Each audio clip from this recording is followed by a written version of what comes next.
நீங்கள் பார்த்துக் கொண்டிருப்பது AJK டிவியின் புதுவை மாலை.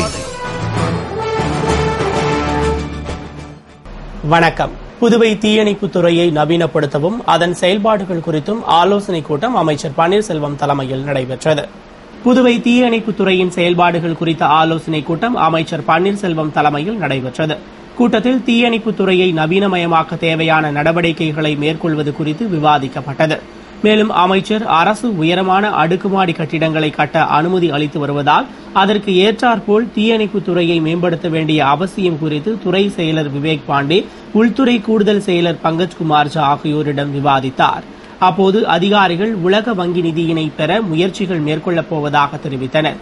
மேலும் காலியாக உள்ள பணியிடங்களை விரைவில் நிரப்ப நடவடிக்கை எடுக்க வேண்டும், தீயணைப்புத் துறைக்கு சொந்த கட்டிடம் உள்கட்டமைப்பு ஏற்படுத்த நடவடிக்கை எடுக்க வேண்டும் என்று அமைச்சரிடம் வலியுறுத்தினர்.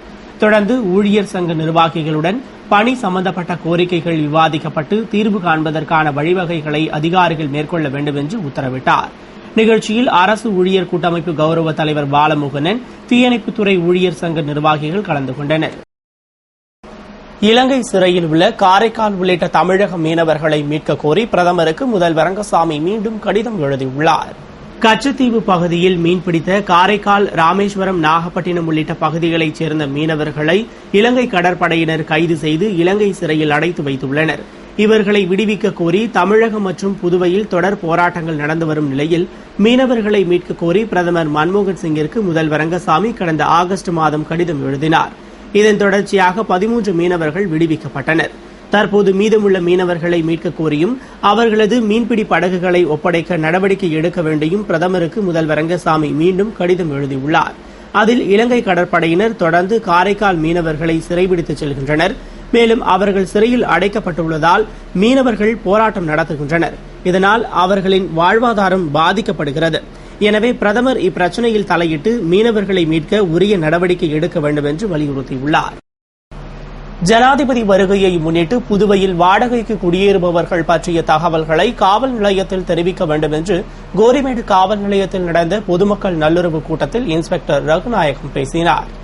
புதுவை விழாவில் ஜனாதிபதி பங்கேற்க உள்ளதை முன்னிட்டு போலீசார் உஷார்படுத்தப்பட்டுள்ளனர். அதன்படி கோரிமேடு காவல் சரகத்திற்குட்பட்ட பொதுமக்கள் போலீசார் நல்லுறவு கூட்டம் கோரிமேடு காவல் நிலையத்தில் நடைபெற்றது. இன்ஸ்பெக்டர் ரகுநாயகம் தலைமையில் நடந்த கூட்டத்தில் சப் இன்ஸ்பெக்டர்கள் நாகராஜ், வல்சராஜ் மற்றும் பொதுமக்கள் கலந்து கொண்டனர்.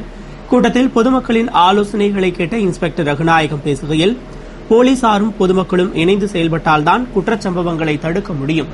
மேலும் வரும் 25ஆம் தேதி புதுவைக்கு ஜனாதிபதி வருவதை முன்னிட்டு பாதுகாப்பு ஏற்பாடுகள் செய்யப்பட்டு வருவதாகவும், எனவே மக்கள் தங்கள் பகுதியில் புதியதாக வாடகைக்கு குடியேறுபவர்கள் பற்றிய தகவலை கொடுக்க வேண்டும். சந்தேகப்பட்டால் அவர்களை போலீசார் விசாரிப்பார்கள் என்றார். மேலும் வீட்டு வேலைக்கு ஆள் வைக்கும் போதும் நன்கு விசாரிக்க வேண்டும். ரவுடிகள் மிரட்டினால் தகவல் தெரிவிக்க வேண்டும். புகார் கொடுப்பவர்களின் பெயர் ரகசியமாக வைக்கப்படும் என்றார். தொடர்ந்து உங்களுக்கு உதவ எங்களுக்கு தகவல் கொடுங்கள் என்ற தலைப்பில் காவல் நிலையத்தில் இன்ஸ்பெக்டர், சப் இன்ஸ்பெக்டர்கள் தொலைபேசி எண்கள் முக்கிய சந்திப்பில் இருக்கும் என்றும், எனவே அதனை பொதுமக்கள் பயன்படுத்தி தங்களுக்கு உதவ வேண்டும் என்று கூறினார். புதுவை வாரிய தலைவர் NSJ ஜெயபால் தனது பிறந்த நாளை முன்னிட்டு முதல்வர் ரங்கசாமியை நேரில் சந்தித்து வாழ்த்து பெற்றார்.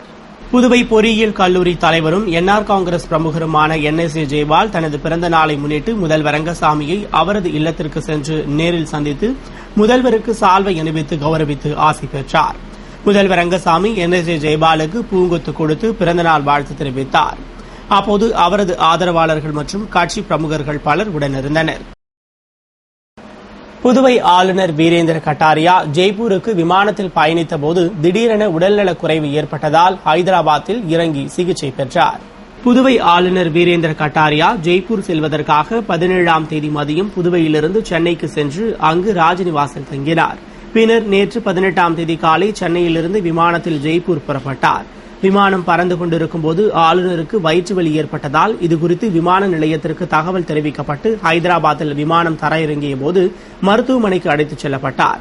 இதனிடையே ஆளுநர் திரும்ப காலதாமதம் ஏற்பட்டதால் அவர் பயணித்த விமானம் ஜெய்ப்பூர் புறப்பட்டுச் சென்றது.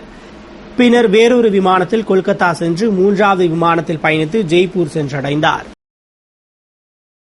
புதுவை இந்திரா காந்தி அரசு மேல்நிலைப் பள்ளியில் பயிலும் மாணவர்களுக்கு இரும்புச்சத்து மாத்திரை வழங்கும் நிகழ்ச்சியில் பாப்ஸ்கோ தலைவர் தமிழ்ச்செல்வன் பங்கேற்று இரும்புச்சத்து மாத்திரைகளை வழங்கினார்.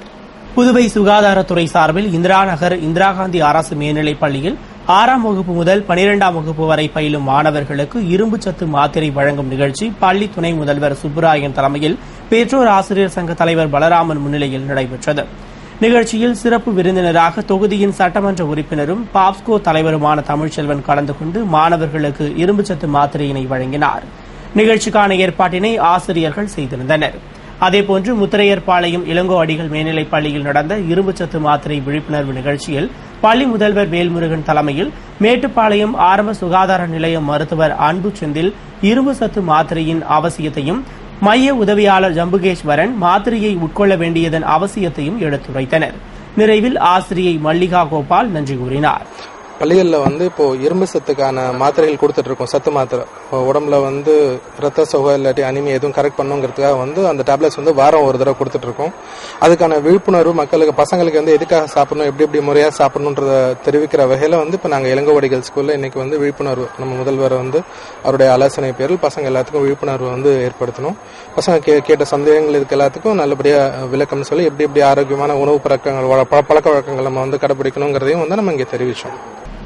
புதுவை லாஸ்பேட்டையில் புதியதாக கட்டப்பட்ட பல்நோக்கு கட்டிடம் அமைச்சர் பன்னீர்செல்வம் தலைமையில் முதல்வரின் பாராளுமன்ற செயலர் வைத்தியநாதன் முன்னிலையில் பொதுமக்கள் பயன்பாட்டிற்காக திறந்து வைக்கப்பட்டது. புதுவை லாஸ்பேட்டை அசோக் நகரில் சட்டமன்ற உறுப்பினர் தொகுதி மேம்பாட்டு நிதியிலிருந்து 27,80,000 ரூபாய் மதிப்பீட்டில் புதியதாக பல்நோக்கு கட்டிடம் கட்டப்பட்டு அதற்கான திறப்பு விழா நடைபெற்றது. விழாவில் சிறப்பு விருந்தினராக அமைச்சர் பன்னீர்செல்வம் பங்கேற்று தலைமை தாங்கிட தொகுதியின் சட்டமன்ற உறுப்பினரும் முதல்வரின் பாராளுமன்ற செயலருமான வைத்தியநாதன் முன்னிலையில் பொதுமக்கள் பயன்பாட்டிற்காக விசாலமான கூடத்துடன் கூடிய கட்டிடம் திறந்து வைக்கப்பட்டது. நிகழ்ச்சியில் உள்ளாட்சித்துறை இயக்குநர் ரவி பிரகாஷ், உழவர்கரை நகராட்சி ஆணையர் அழகிரி, பொறியாளர்கள் மற்றும் ஊர் பொதுமக்கள் கலந்து கொண்டனர். புதுவை வில்லியனூரில் கடனுக்காக வீட்டை அபகரித்த வேதனையில் குடும்பமே மாயமான சம்பவம் அப்பகுதியில் பெரும் பரபரப்பை ஏற்படுத்தியுள்ளது. புதுவை வில்லியனூர் கண்ணகி நகரைச் சேர்ந்த ராஜ்குமார் கடந்த ஆண்டு தொழில் துவங்குவதற்காக செல்லிப்பட்டு பகுதியைச் சேர்ந்த ஒருவரிடம் வீட்டு பத்திரத்தை அடமானம் வைத்து 20 லட்சம் ரூபாயினை கடன் வாங்கியுள்ளார். அவர் மாதந்தோறும் வட்டியை மட்டும் கொடுத்து வந்த நிலையில் கடன் கொடுத்த நபர் வீட்டை அவர் கொடுத்திருந்த பத்திரத்தின் மூலம் வேறு ஒருவருக்கு விற்றுவிட்டதாக கூறப்படுகிறது. வீட்டை வாங்கிய நபர் ராஜ்குமாரை வீட்டை காலி செய்யும்படி கூறியதால் அதிர்ச்சியடைந்த அவர் கடனை கொடுத்து விடுவதாகவும் வீட்டை அபகரித்தால் தற்கொலை செய்து கொள்வதை தவிர வேறு வழியில்லை என்று கேட்டுக்கொண்டும் அதனை ஏற்றுக்கொள்ளாததால் கடந்த சில நாட்களாக வீட்டை விட்டு வெளியே வராமல் மனவேதனையுடன் காணப்பட்ட ராஜ்குமார் மற்றும் அவரது குடும்பத்தினர் எங்கேயோ சென்றுவிட்டனர். இந்நிலையில் வீடு பூட்டியே கிடந்தது கண்ட அப்பகுதி மக்கள் காவல் நிலையத்தில் தெரிவித்ததும் போலீசார் வீட்டு பூட்டை உடைத்து உள்ளே சென்று பார்த்தபோது அவர்கள் பயன்படுத்திய அனைத்து பொருட்களும் அப்படியே இருந்தது. எனவே வீட்டில் இருந்தவர்கள் கந்துவட்டி கும்பலால் கடத்தப்பட்டனரா, வேறு ஏதேனும் அசம்பாவிதம் நடந்துள்ளதா என்ற கோணத்தில் போலீசார் விசாரணை நடத்தி வருகின்றனர். இச்சம்பவம் அப்பகுதியில் பெரும் பதற்றத்தையும் பரபரப்பையும் ஏற்படுத்தியுள்ளது. புதுவையில் சிறைக்குள் புகுந்து கைதியை கொல்ல முயன்று கைதான 13 பேரின் ஜாமீன் மனுக்களை தள்ளுபடி செய்து நீதிமன்றம் உத்தரவிட்டது. புதுவை ஏனாம் சிறையில் கடந்த 29ஆம் தேதி 13 பேர் கொண்ட கும்பல் புகுந்து அங்கு அடைக்கப்பட்டிருந்த ஒரு பிரபல ரவுடி கைதியை கொல்ல முயன்றது. அந்த கும்பலை போலீசார் சுற்றி வளைத்து பிடித்து புதுவை காலாப்பட்டு சிறையில் அடைத்தனர். இந்நிலையில் அவர்கள் 13 பேரும் தங்களை ஜாமீனில் விடுவிக்க கோரி மனு அளித்தனர். அந்த மனுவை விசாரித்த புதுவை நீதிபதி அவர்களை வெளியே விட்டால் சட்டம் ஒழுங்கு பாதிக்கப்படும் என கூறி ஜாமீன் மனுக்களை தள்ளுபடி செய்து உத்தரவிட்டார். புதுவை பாரதிதாசன் மகளிர் கல்லூரியில் அட்வான்ஸ் கம்ப்யூட்டர் டிப்ளமோ படிப்பிற்கான சான்றிதழ் வழங்கும் விழா நடைபெற்றது. புதுவை பாரதிதாசன் மகளிர் கல்லூரியில் பல்கலைக்கழக மானியக் குழுவின் நிதியுதவியுடன் கடந்த 2008ஆம் ஆண்டு அட்வான்ஸ் டிப்ளமோ கம்ப்யூட்டர் அப்ளிகேஷன் என்ற பாடப்பிரிவு ஆரம்பிக்கப்பட்டு சிறப்பாக வகுப்புகள் நடந்து வரும் நிலையில் 3வது சான்றிதழ் வழங்கும் விழா கணினித்துறை சார்பில் நடைபெற்றது. கல்லூரி முதல்வர் வரலட்சுமி முன்னிலையில் நடைபெற்ற விழாவில் சிறப்பு விருந்தினராக தகவல் தொழில்நுட்பத்துறை இயக்குநர் பிரசாந்த் தலைமை வகித்து மாணவியர்களுக்கு சான்றிதழ்களை வழங்கி சிறப்பித்தார். புதுவை வீரமாமுனிவர் அரசு ஆண்கள் உயர்நிலைப் பள்ளியில் நடந்த அறிவியல் கண்காட்சியில் 150க்கும் மேற்பட்ட அறிவியல் படைப்புகள் காட்சிக்கு வைக்கப்பட்டன. புதுவை வீரமாமுனிவர் அரசு ஆண்கள் உயர்நிலைப் பள்ளியில் பள்ளி தலைமை ஆசிரியர் பாலசுந்தரம் தலைமையில் அறிவியல் கண்காட்சி நடைபெற்றது. நிகழ்ச்சியில் சிறப்பு விருந்தினராக ஓய்வு பெற்ற அறிவியல் ஆசிரியை பத்மாவதி கலந்து கொண்டு கண்காட்சியினை துவக்கி வைத்தார். 150க்கும் மேற்பட்ட அறிவியல் படைப்புகள் காட்சிக்கு வைக்கப்பட்டிருந்த கண்காட்சியை அப்பள்ளி மாணவர்களும் அருகில் உள்ள பள்ளி மாணவர்களும் பார்வையிட்டனர். கண்காட்சிக்கான ஏற்பாட்டினை ஆசிரியர்கள் செய்திருந்தனர். புதுவை பாரதிதாசன் அரசு மகளிர் கல்லூரியில் வேலைவாய்ப்பு மையம் சார்பில் யோகா பயிற்சி முகாம் நடைபெற்றது. புதுவை முத்தியால்பேட்டை பாரதிதாசன் அரசு மகளிர் கல்லூரியில் 3ஆம் ஆண்டு பயிலும் மாணவர்களுக்கு 3 நாள் யோகா பயிற்சி முகாம் நடைபெற்றது. முகாமில் கல்லூரி முதல்வர் வரலட்சுமி கலந்து கொண்டு தலைமையேற்று அனைவரையும் வரவேற்று பேசினார். நிகழ்ச்சியில் சிறப்பு அழைப்பாளராக டாக்டர் ஐயனாரப்பன் கலந்து கொண்டு மாணவிகளுக்கு யோகா பயிற்சி அளித்தார். நிகழ்ச்சியில் பேராசிரியர்கள் மற்றும் மாணவிகள் கலந்து கொண்டனர்.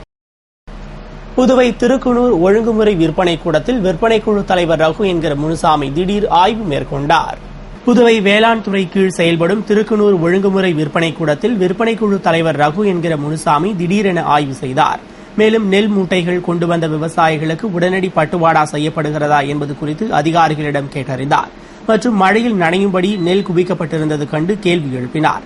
பின்னர் இதுகுறித்து அவர் கூறுகையில், விற்பனை குழு மூலம் பாதிப்பு இல்லாத வகையில் விளைபொருட்களுக்கு கூடுதல் விலை கொடுத்து விவசாயிகளை ஊக்கப்படுத்தி வருவதாகவும் விற்பனை குழு வியாபாரிகளுக்கு தேவையான உதவிகளை செய்து கொடுத்துள்ளதாக தெரிவித்தார். மேலும் கொள்முதல் செய்தவுடன் விவசாயிகளுக்கு பண பட்டுவாடா செய்ய தீவிர நடவடிக்கை எடுக்கப்பட உள்ளதாக கூறினார். மற்றும் திருக்கனூரில் தானிய கொட்டகை அமைப்பது குறித்து முதல்வரிடம் பேசி நடவடிக்கை எடுப்பதாக கூறினார்.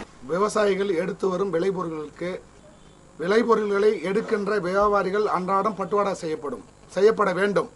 அப்படி செய்யப்படாவிட்டால் அந்த வியாபாரிகளின் உரிமம் ரத்து செய்யப்படும். முதலமைச்சர் ஐயா சொன்னதற்கிணங்க, நான் சொன்னதற்கிணங்க பல வியாபாரிகள் அமைச்சர் அறிவுரையின் பேரில் அன்றாடம் பட்டுவாடா செய்கின்ற வியாபாரிகளுக்கு என்னுடைய விற்பனை குழு சார்பாக மிகுந்த நன்றியை தெரிவித்துக் கொள்கிறேன். புதுவை கரிக்கலாம்பாக்கம் அரசு துவக்கப் பள்ளியில் அறிவியல் கண்காட்சி நடத்தப்பட்டு பங்கேற்ற மாணவர்களுக்கு பரிசுகள் வழங்கப்பட்டன. புதுவை கரிக்கலாம்பாக்கம் அரசு துவக்கப் பள்ளியில் அறிவியல் கண்காட்சி பள்ளி தலைமை ஆசிரியர் ஜெயலட்சுமி முன்னிலையில் நடைபெற்றது.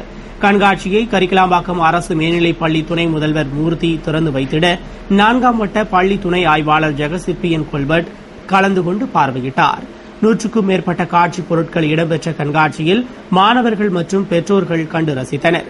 கண்காட்சியில் பங்கு பெற்ற அனைத்து மாணவர்களுக்கும் பரிசுகள் வழங்கப்பட்டன. கண்காட்சிக்கான ஏற்பாட்டினை பள்ளி ஆசிரியர்கள் செய்திருந்தனர்.